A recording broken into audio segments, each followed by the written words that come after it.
वो घोषणा पत्र जो है वो पढ़ूंगा और आपसे निवेदन करूंगा कि इस घोषणा पत्र को आप गांव-गांव तक पहुंचाने का काम करेंगे। घोषणा पत्र पढ़ने के बाद मैं अपनी दिल की बात आपके सामने रखूंगा।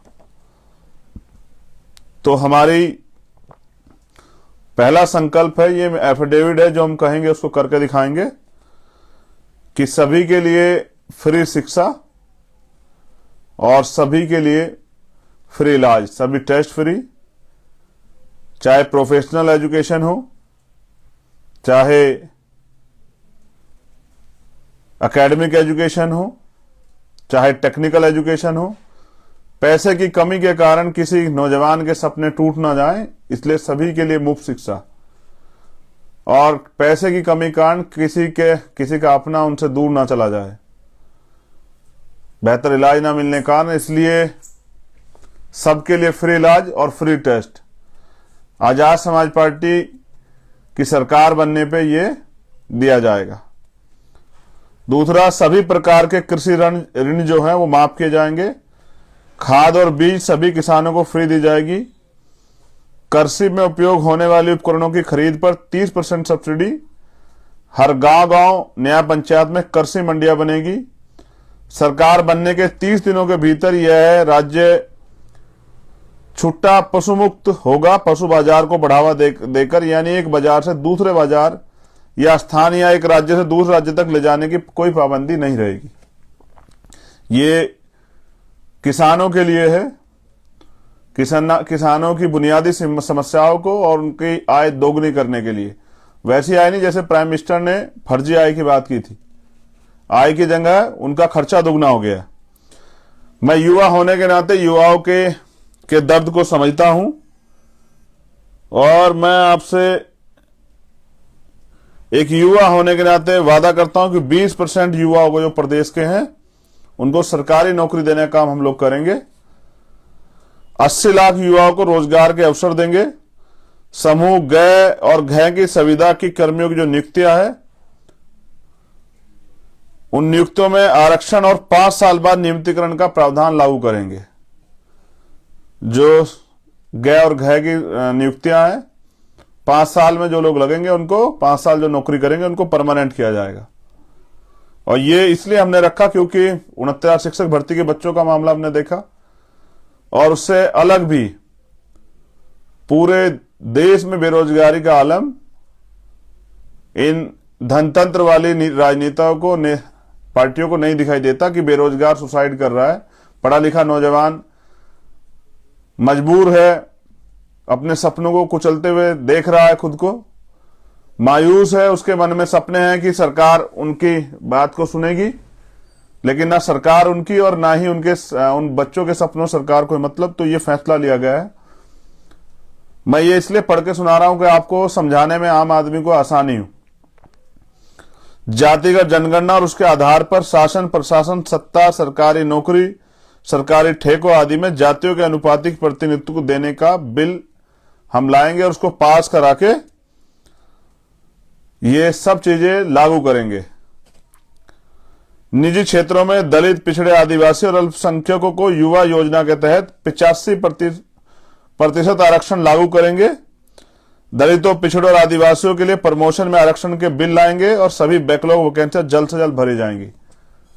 और यही मेरी सबसे बड़ी लड़ाई है कि जिस तरह से प्रमोशन में रिजर्वेशन का ये खत्म किया गया और खून के आंसू रोए हमारे अधिकारी कर्मचारियों ने, और एससी जैसी पोस्ट पर बैठा हमारा अधिकारी जो है वो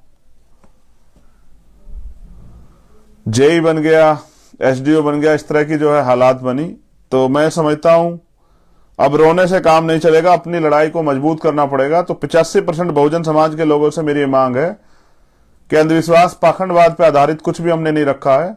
हमारा एक ही संकल्प है, बहुजन हिताय बहुजन सुखाय।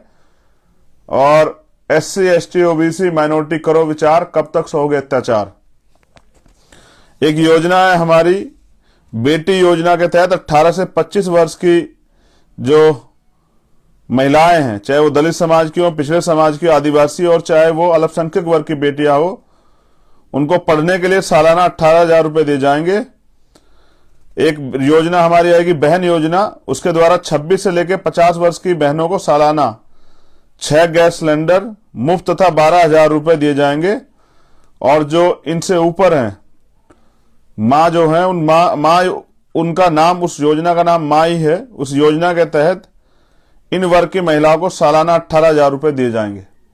और ये हमारा प्रयास है एक महिलाओं को सशक्तिकरण के लिए, कि वो दोहरी गुलामी की जिंदगी जो इस प्रदेश में जी रही हैं, एक तो वो अधिकारों की वजह से गुलाम है, दूसरा वो इस देश में अपनी मर्जी से कुछ भी नहीं कर सकती, इसलिए भी वो दोहरी गुलामी जो झेल रही हैं, उन बहनों माताओं को सशक्त करने के लिए, क्योंकि डॉक्टर अंबेडकर ने कहा कि किसी भी महिलाओं की, किसी भी प्रदेश की, देश की तरक्की में उस प्रदेश देश में रहने वाली महिलाओं की तरक्की से मापता हूं। और समाज के लिए भी उनका यही उदाहरण था। इसलिए बहनों को, बच्चियों को और माओ को सशक्त करना पड़ेगा। एक बेटा योजना हमारी है। बेटा योजना के तहत दलित, पिछड़े, आदिवासी और अल्पसंख्यक वर्ग के 18 से 25 वर्ग के हर युवा को एक लैपटॉप और 18,000 रुपए सालाना वजीफा दिया जाएगा। भाई योजना के तहत इस वर्ग के 26 से 50 वर्ष के युवाओं को या तो नौकरी, रोजगार या फिर 18,000 सालाना बेरोजगारी भत्ता देंगे। 50 वर्ष से ज्यादा उम्र के इन वर्गों के लोगों को पापा योजना के तहत 18,000 सालाना जीवन यापन भत्ता देंगे। यानी कि कोई व्यक्ति किसी दूसरे के का मोहताज नहीं रहेगा और उसको आगे बढ़ने के लिए हम लोग अवसर प्रदान करेंगे। स्पेशली जो 26 से 50 वर्ष के नौजवान रहेंगे, उन लोगों को जो तैयार हो गए अपने परिवार का खर्चा उठाने के लिए और अपने परिवार को विकास की मुख्य धारा जोड़ने के लिए और अपने परिवार के सपने पूरा करने के लिए। 350 यूनिट तक बिजली गरीब एवं मध्य वर्ग के लोगों को महीने की घरेलू बिजली एवं किसानों को सिंचाई के लिए बिजली का बकाया माफ एवं भविष्य में मुफ्त करेंगे। इन वर्गों के लोगों के ऊपर बिजली और पानी का सभी बकाया बिलों को पहले ही कैबिनेट मीटिंग में हम माफ कर देंगे। ये हमारा फैसला है कि घरेलू बिजली 350 यूनिट हम लोग फ्री देंगे और किसानों के लिए जो बिजली का बकाया उसको हम लोग माफ करेंगे और भविष्य में किसानों को आय दुगनी हो उनकी, इसलिए उनके लिए बिजली जो है हम लोग सिंचाई के लिए मुफ्त करेंगे। और इनसे अलग भी जो लोग हैं जिन पे जो बिजली का और पानी का बकाया बिल है वो उसको हम लोग खत्म करेंगे, क्योंकि सरकार ने साजिश करके जो है ना गरीबों को लूटने के लिए इनके ऊपर जबरदस्ती इतना बड़ा बिल जो है वो लाद दिया है। छोटे और मध्यम वर्ग के व्यापारियों की मदद करने के लिए ग्रामीण स्तर से लेकर शहरी तथा सरकारी व्यापार केंद्र स्थापित किए जाएंगे। शहरों के अंदर मॉल खोलने पर प्रतिबंध लगाएंगे। स्टेट जीएसटी की दर को 3% इन वर्गों के लिए व्यापारिक छूट दी जाएगी और डीजल और पेट्रोल के दाम यूपी में सबसे सस्ते होंगे। हम पे योजना है कि जो छोटे और मध्यम वर्ग के व्यापारी हैं, जो गांव स्तर से लेकर जो छोटी छोटी दुकानें चलाते हैं शहर के स्तर पर, उनके लिए व्यापार केंद्र स्थापित किए जाएंगे। और जो मॉल, छोटे व्यापारियों की हत्या करने के लिए जो मॉल सिस्टम खड़ा किया गया है और छोटे व्यापारी जो बेबस हो गए हैं, अपना परिवार भी नहीं चला पा रहे हैं, उनके ऊपर जो ये मॉल की वजह से जो उनका नुकसान हो रहा है, तो मॉलों को शहर के अंदर प्रतिबंध करेंगे। जीएसटी की दर में 3% की छूट करेंगे, जिसके और डीजल और पेट्रोल के दाम यूपी में सबसे सस्ते होंगे। ये मेरा आपसे वादा है। हर मंडल में बहुजन समाज के महापुरुषों के नाम पर एक एक विश्वविद्यालय और अस्पताल खोले जाएंगे, जिससे वो महापुरुष भी जिंदा रहे, उनकी विचारधारा भी जिंदा रहे और आम जनहित में वो विश्वविद्यालय गरीबों के, शोषितों के, वंचितों के पढ़ने काम आए और उन अस्पतालों में गरीबों का इलाज हो पाए। पिछड़ा और अति पिछड़ा की जो सामाजिक न्याय रिपोर्ट है वो लागू करेंगे एवं सच्चर कमेटी की रिपोर्ट लागू कर मुसलमानों के लिए आरक्षण की व्यवस्था करेंगे। ये मेरा वादा है कि जो पिछड़ा समाज है, अति पिछड़ा समाज है, उनके लिए सामाजिक न्याय की रिपोर्ट को लागू करेंगे एवं सच्चर कमेटी की रिपोर्ट लागू कर मुसलमानों के लिए आरक्षण की व्यवस्था करेंगे। बुनकर, कारीगर, हाथ के जो दस्तकार हैं और सबके लिए ब्याज मुक्त लोन होगा। किसान क्रेडिट कार्ड की तरह बीसीसी बुनकर क्रेडिट कार्ड बनेगा। इन सब के क्रय विक्रय सुविधाओं के लिए मंडियों की व्यवस्था सरकार करेगी।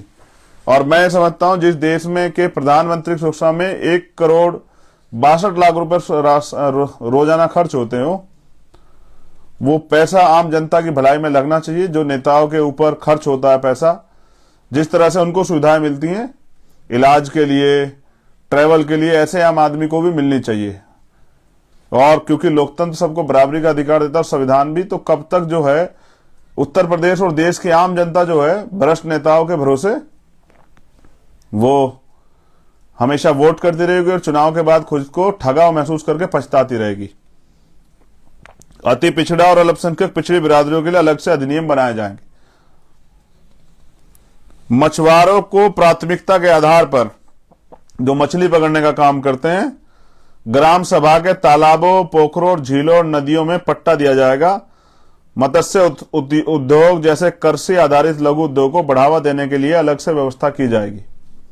सरकार बनने पर मॉब लिंचिंग अधिनियम बनाया जाएगा। रिटायर्ड जजों का एक स्वतंत्र आयोग बनाया जाएगा, क्योंकि बड़े पैमाने पे प्रदेश में और देश में मॉब लिंचिंग के नाम पर वंचित वर्ग के लोगों की हत्याएं की जाती हैं और कोई उफ तक नहीं कहता।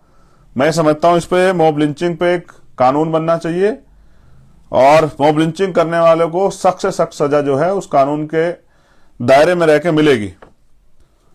समूह ग और घ की सभी नियुक्तियां संविदा और ठेकेदारी प्रथा खत्म कर अस्थायी नियुक्ति जो है की जाएगी, क्योंकि इसके नाम पे ठेकेदारी और संविदा के नाम पे गरीबों का खून जो है वो चूसा जा रहा है और उनको जिस तरह से मरने के लिए छोड़ दिया गया है।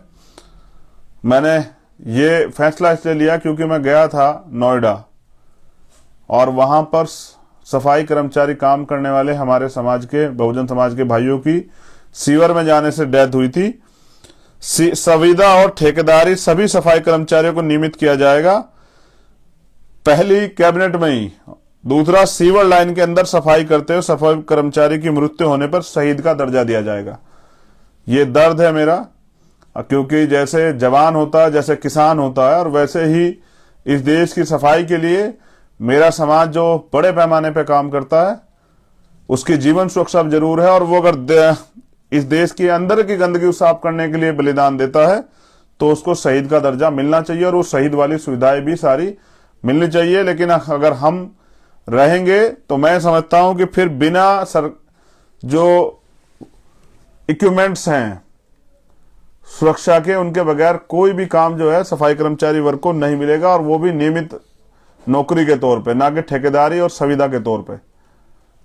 और ये मेरा दर्द है। मैंने पूरे देश में बहुजन समाज की महिलाओं को, स्पेशली दलित समाज की महिलाओं को प्रदेश की और देश की गंदगी साफ करते देखा, और सम्मान के नाम पे सिर्फ और सिर्फ जो है उनको मजदूर समझ के अपमानित किया जाता है। ये इस देश का दुर्भाग्य है। प्राय देखा गया कि पूर्ववर्ती सरकारों द्वारा उत्तर प्रदेश के खिलाड़ियों की उपेक्षात्मक रवैया झेलना पड़ता है, जिसके लिए आजाद समाज पार्टी ने तय किया ग्रामीण स्तर पर खिलाड़ियों की प्रतिभा को निखारने के लिए ग्राम स्तर पर छोटे छोटे स्टेडियम बनाकर उसमें कोच की नियुक्ति कर खिलाड़ियों की प्रतिभा को निखारने काम करेंगे, तथा राष्ट्रीय और अंतर्राष्ट्रीय स्तर पर पदक लाने पर खिलाड़ियों को अलग से सरकारी नौकरी में कोटा तथा स्कॉलरशिप की व्यवस्था करेंगे। महंगाई की मार को देखते हुए सभी टोल उत्तर प्रदेश में फ्री किए जाएंगे। और मैं समझता हूं जब नेताओं की गाड़ी फ्री जाती है, अधिकारियों की गाड़ी फ्री जाती है, तो आम जनता को ही जब वो रोड टैक्स देते हैं, सेस देते हैं, तो फिर वो टोल टैक्स क्यों दे। इसलिए सभी टोल टैक्स जो हैं वो फ्री किए जाएंगे। आंगनबाड़ी भोजन माताओं की सैलरी 10,000 कर उन्हें नियमित किया जाएगा। आंगनबाड़ी में जो बहनें काम करती हैं और भोजन माता का काम करती हैं, उन सभी बहनों माताओं की सैलरी जो है वो 10,000 रुपए करके उनको नियमित किया जाएगा। भूमि व्यवस्था में सुधार कर स्वामीनाथन आयोग की रिपोर्ट लागू की जाएगी। और ये एक बहुत ऐतिहासिक कदम जो है होगा वंचित वर्ग के लिए, कि पहले भी इस पे प्रयास हुए हैं। बहुत बड़े पैमाने पे 200-200 बिघे, 300 बिघे सभी ग्राम सभाओं में बंजर भूमि पड़ी हुई है, और उसका आवंटन जो है वंचित वर्ग के लोगों में होना चाहिए, जिससे कि वो लोग उस भूमि के जरिए उनको रोजगार प्राप्त हो, उनकी आर्थिक स्थिति मजबूत हो, और वो अपने खुद को वो जो है ना खेती किसानी से जोड़ के और विकास की मुख्य धारा में वो भी शामिल हो सके, उनके बच्चे भी उन सुविधाओं का लाभ ले सके जैसे दूसरे लोग ले रहे हैं। सभी सरकारी विभाग में नियुक्ति संविदा कर्मचारियों की स्थायी नियुक्ति की जाएगी। सभी सरकारी विभाग में नियुक्त संविदा कर्मचारियों की स्थायी नियुक्ति की जाएगी। और आखिरी है, किसानों को सशक्तिकरण के लिए एमएसपी कानून लाएंगे एवं गन्ना किसानों को भुगतान 10 दिन के अंदर भुगतान की व्यवस्था करेंगे तथा 10 दिन में भुगतान न होने पर संबंधित मिल पर पेनल्टी तथा उचित कार्रवाई की जाएगी तथा गन्ना मूल्य 500 रुपए क्विंटल किया जाएगा तथा बंद पड़े चीनी मिल तत्काल रूप से चलाए जाएंगे। ये मेरी 22 प्रतिज्ञा, संकल्प और मेरा एफिडेविट है।